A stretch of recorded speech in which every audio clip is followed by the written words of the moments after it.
Wherever you're watching this and whatever time, welcome to another episode of Millionaires Are Made, the show where we believe you can learn and become a millionaire in all 6 aspects of health. This show is built on the fundamental belief that every person you meet knows something that you don't. There's something to be learned from everyone. Let that sink in for a second. Okay, that's a second. So one thing we like to do here on Millionaires Are Made is we like to keep it super real. I don't even meet our guests until about 15 minutes before the show so that we don't have any bias or thought or talk. It's going to be raw. I do know their tips. I just told them to me. They're going to be awesome. You're going to for a great show. I'm super excited. We have 3 amazing guests. Amber is returning again. She's been on our show before, and we have 2 new guests, Luke and Emma. It's going to be super fun. We do have a sponsor today. Our sponsor is eLiances. They're a great, not a networking company, but if you are interested in connecting with other entrepreneurs, learning, teaching, really connecting with all sorts of great people, check out eLiances.com. They're a super awesome group. My buddy David's awesome. If you have any questions on that, of course, shoot a comment, shoot a tip, message us, however, and we'll get you all information. If you want to be a sponsor on one of these episodes, feel free to reach out as well. Same way, comment, email, phone number, all our information is virtually everywhere. So if you have any questions, let us know. Again, we have 3 awesome guests. If you want to be a guest, contact us. We always need more guests. We're looking for tons of guests. We love hearing from all over the world. Any kind of background, anyone and everyone has something that they can teach. Even you can teach something and tell us a little bit about your life journey and what you've learned.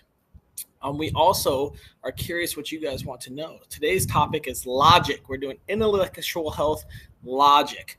If you have anything that you're interested in that you would like to learn about, please let us know so we can make it a topic, find some guests, and do some teaching.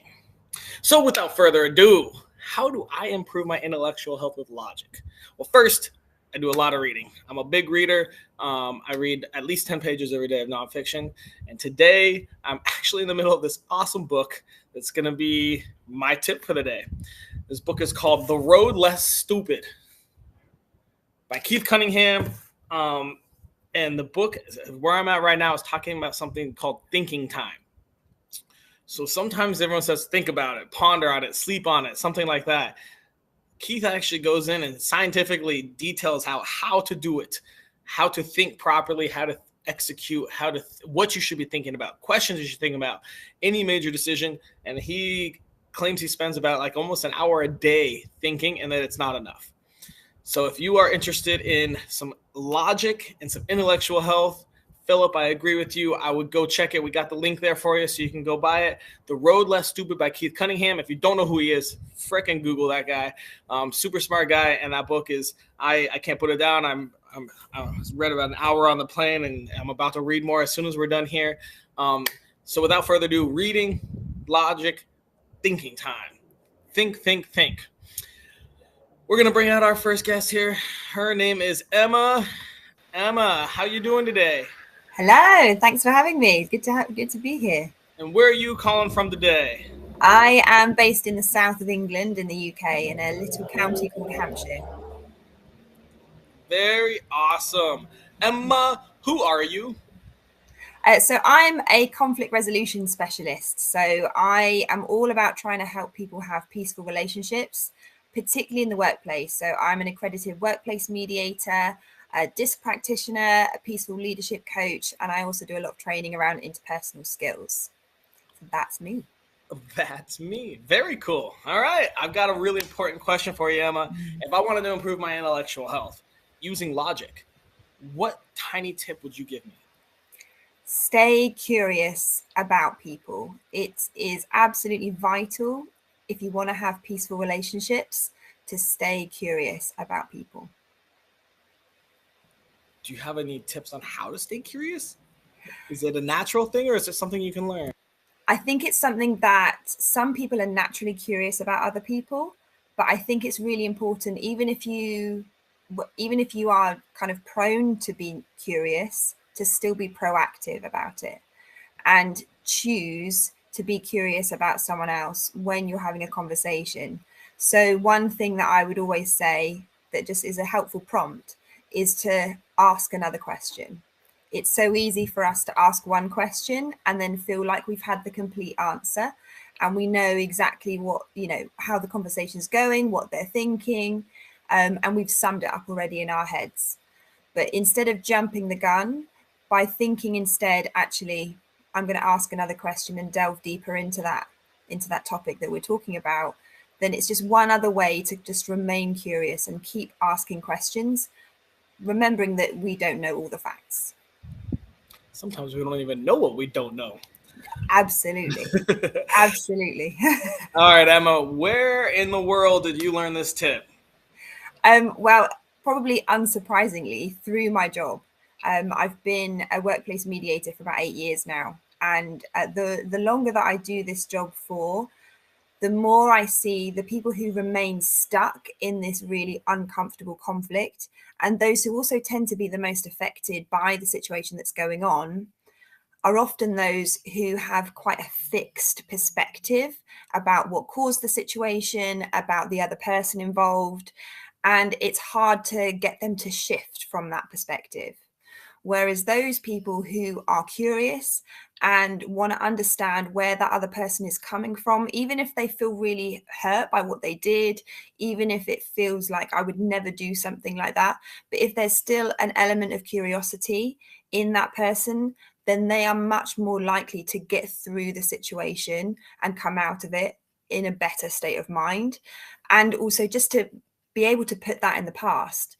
Whereas those people who have quite a fixed perspective on what's happened, I meet a lot of mind readers, I'm telling you, in my job, a lot of people who really think that they know what the other person is thinking, why they did things a certain way, without realizing that actually, if you are coming from a perspective of logic, we all have very different frames of reference in terms of how we see the world and see other people. And so if we aren't aware of the fact that we do have very different frames of reference and that those will influence our thinking and therefore our feelings, that sometimes that feeling of intuition about another person may be intuition, perhaps, but it may also be because you've had a situation where someone has really broken your trust and therefore you're expecting other people to behave a similar way and to not be trustworthy. So it's kind of being aware of, yes, we sometimes have these feelings and we're not quite sure where to pin them on. Sometimes there is a logical way to kind of backtrack. Where am I getting this thinking from? And is it actually got anything to do with the person, or is it something else that's going on here? That's awesome insight there. I love it. So did you have a degree for your job? So you don't necessarily need a degree to be a mediator. I do have a law degree. So I kind of went at it from that angle. And then in the UK, the court that deals with employment law situations is called the Employment Tribunal. So I worked there for a few years after my law degree. And so it's kind of those situations where I'm really aware of what happens when people get into a conflict and they don't nip it in the bud straight away before it ends up in the legal system.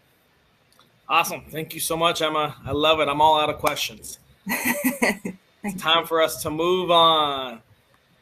Our next guest here is Luke. Luke, who are you? I'm awesome. And yourself? Oh, I'm great, but who are you?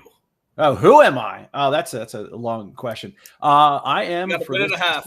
Sake of argument, transformational mindset coach and speaker, which just is a fancy way of saying I help people get out of their own way, overcome their limiting beliefs, the BS stories we tell ourselves, those limitations that create those fears, those hesitancies, the low self-belief, low self-confidence, thinking we can't do anything. So I help people overcome those and become the best versions of themselves to stop holding themselves back. That's the short answer. Very cool. Do you work with yourself, or do you have other coaches that work with you?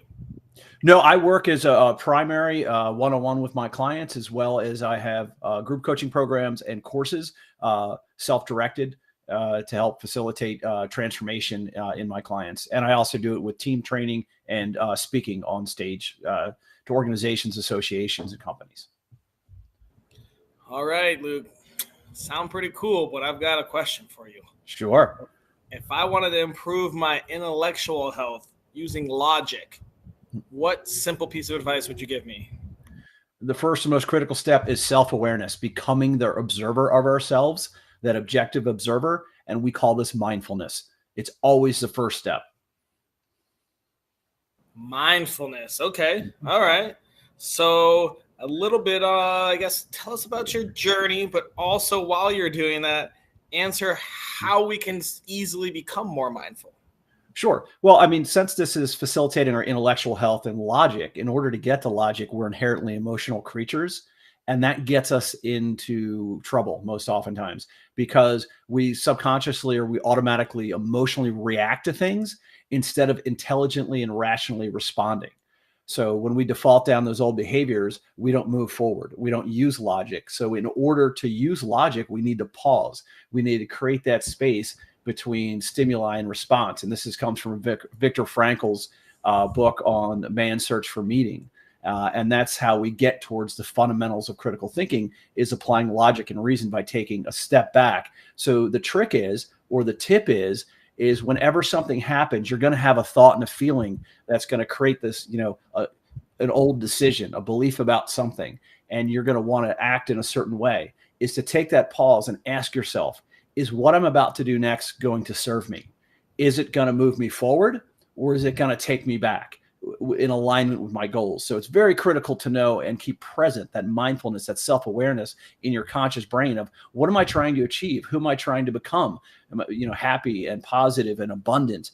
And all of those things are predicated on your ability to make a decision that's an intelligent response to the environment instead of an emotional reaction where we give our power and control away and we allow others to influence our actions and outcomes. So if we want to change, we have to change ourselves by creating that space. And that's where mindfulness and self-awareness play that critical role to allow you to do that by asking yourself one simple question: is this going to serve me? Is this going to serve me? Awesome. That's great. So yeah, I mean, that definitely makes sense. Sit back before you respond to some sort of reaction. Think, does this serve my goals? Does this align with my goals and my values? Right. It's a stop, challenge, choose. It's like a really stop. Be aware of what the situation is, and then challenge yourself. Should I react this way or respond that way? What's in my best interest? And then choose. You're an adult. Choose that. That path that's going to serve you. Or if you choose not to, let's say you're dieting and you choose to go for the cheeseburger or the cake or whatever, just accept the responsibility and move on and make a better decision next time. But stop, challenge, and choose. It's creating that space, that awareness, and asking yourself that question: is this going to serve me? Such a simple piece of advice. I think everyone should go. That's like the whole point of the show. Stop, challenge, choose. Is that what you said? Absolutely. Yes. Yeah. All right. We got to start putting that more in our lives here. Yep. Awesome, Luke. Thank you so much. We're going to move on to our next guest here. We'll bring you out a little bit later. Hey, Amber. How you doing? Hey, good. How are you? I'm good. Question from the audience. Who are you? Yeah, I'm Amber Trusick. I'm a day trader, entrepreneur. I am a recently published author. I am the owner of Stratford Consulting, a financial consulting firm that helps startups and turnaround companies. I'm the owner of Whoopsie Hair Ties. There ain't no thing like a whoopsie thing. And then also I'm the owner of Fitter, Smarter, Richer, which is a self-development company that teaches people how to create discipline in their life. Discipline. Good. All right. Yeah. Well, you probably need some logic for that. Well, let me ask you some important question. If I wanted to improve my intellectual health using logic, what piece of advice would you give me?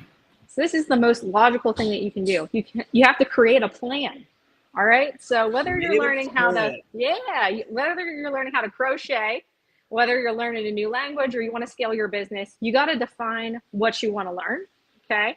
Then you got to hyper focus in on that. We can go so many different directions. You need to hyper focus on what you want to learn. You need to schedule time for it, and then you need to be able to track it and measure it.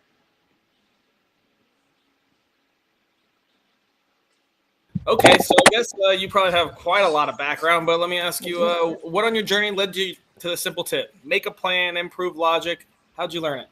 Yeah, so when I was starting out in my career in finance, I really wasn't getting promoted as fast as I wanted to. And that's when I said, okay, let's break this down logically on how I can make more money. And this is where this came about, is literally growth and development, and how can I plan and accelerate that faster? And that was me scheduling it, tracking it. And then ultimately I saw my career go into a hockey stick because of this system. Awesome. Wow. Yeah. Simple. All right. What's the very, very first step to making a plan? All right. So you need to define what you want to learn. So for example, if you want to learn a new language, one, define the language, right? Let's boil it down. Let's just say you want to learn French, and then devote how much time you want to learn French every day. That's the one piece that everybody forgets to do, is schedule. And you may say, hey, I really don't have a lot of time. I have kids, I have work, I have this. Well, think about what you're doing productivity wise during the day. Can you squeeze out some radio time on your way to work to learn French? Or how much time are you really sitting in front of the TV watching Netflix? So it's the scheduling piece that's the hardest. And then the tracking piece is what makes you accountable and is able to show you physically if you're making any progress towards it. I love it. Yeah, I mean, even just download an app on your phone, 2 minutes a day less of Facebook doom scrolling. You could be learning some French there.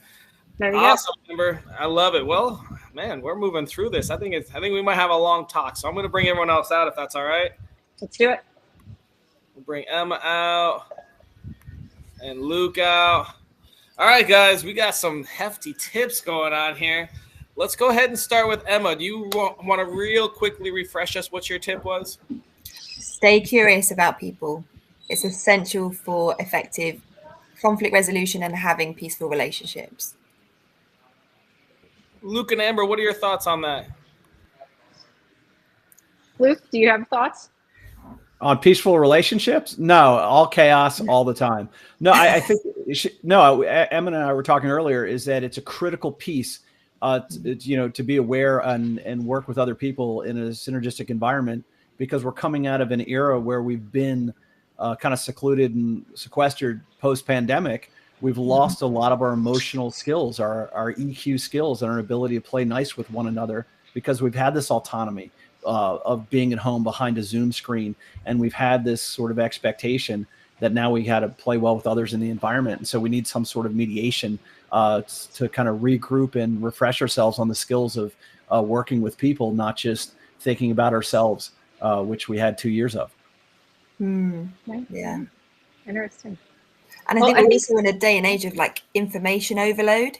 So we feel like we have access to so much information, therefore we must be able to come to a conclusion quite quickly, when, people are a bit more complicated than that. Well, 100%. I mean, we're all wired differently. We have a different set of beliefs. And now we're bringing our identity, emotions, and individuality to a logic problem. This is about intellectual health and logic. Well, the problem is we're humans. We're emotional and logical creatures. We have head and heart.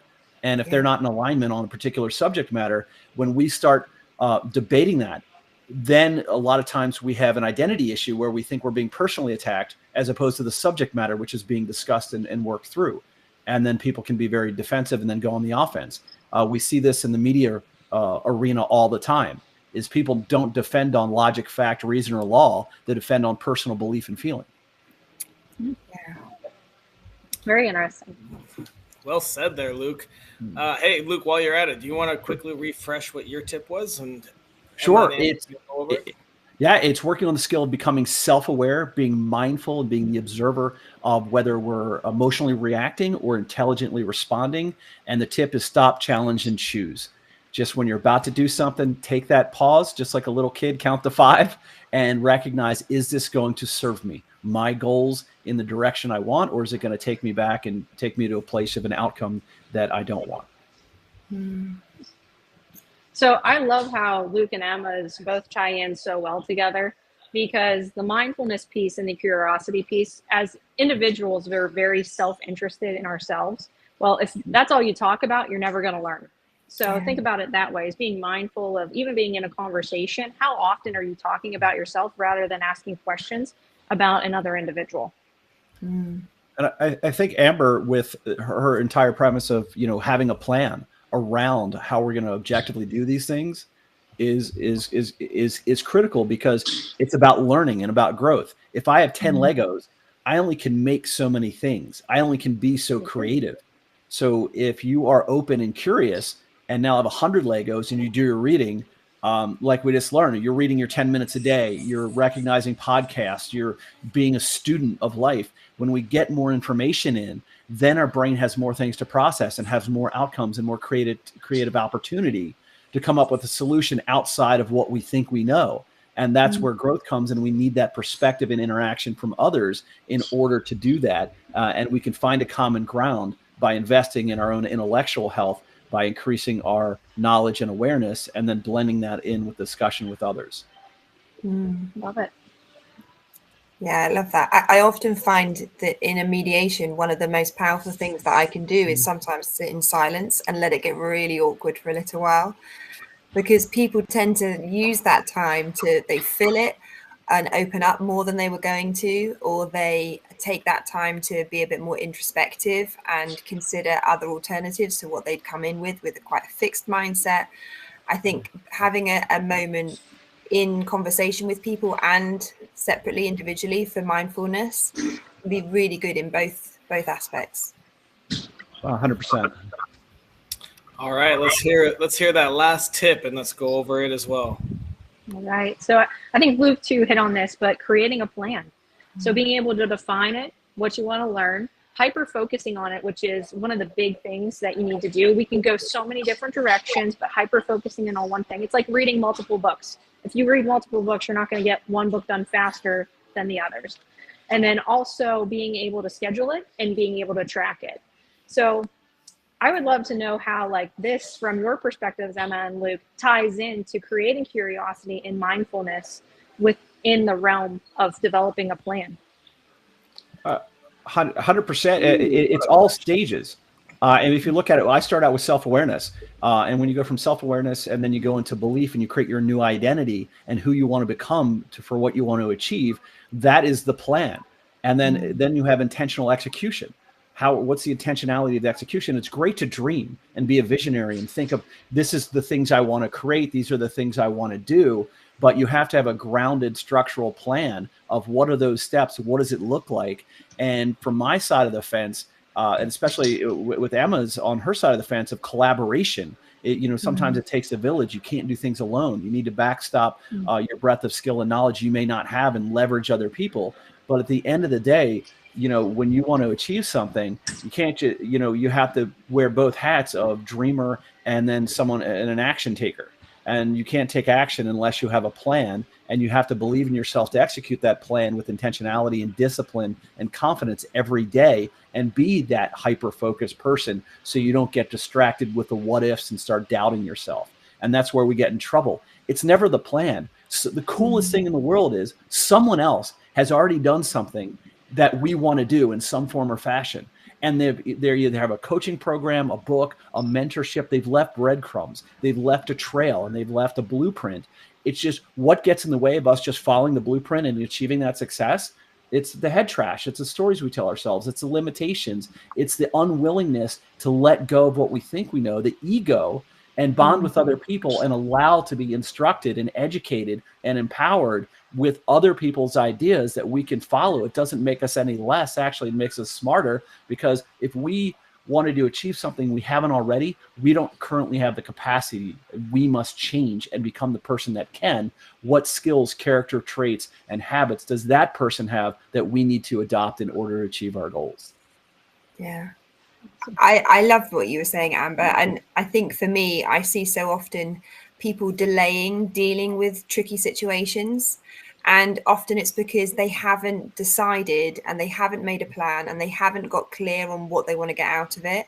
And lots of difficult conversations end up going awry because they haven't sat down beforehand and gone, okay, what do I actually want to achieve from saying this? Not just I want to blurt it all out, but actually if you deal with emotions in a logical fashion, you do think about, what do I want to get out of this conversation? What do I want them to hear? When are we going to have this conversation in a way that makes sense so that it's not rushed or other people are interrupting? And how am I going to make sure that I stick with what we decide we're going to do to improve things? And I think, you know, for me, when I come to the end of a mediation, we put together an agreement which doesn't go before a court, but it's kind of a something tangible they can take away with them, which helps them keep on track, keep accountable. And I think it relates so much to what you were saying about having a plan, that when you kind of decide what you want to get out of it, you schedule it in, don't put it off, and you keep yourself accountable. It works for so many areas of life. Awesome. Damn, you guys are killing it. I love when I don't even have to talk. I can sit back and just get the knowledge soaking in. But we do have one more task. Okay. We got to come up with a daily challenge. It's got to take less than 5 minutes, cost less than $0 or exactly $0 maybe, and be available to anyone in the world to do to increase their intellectual logic. What ideas do you guys have? I mean, I think we could come up with something that merges all of those tips together in a way.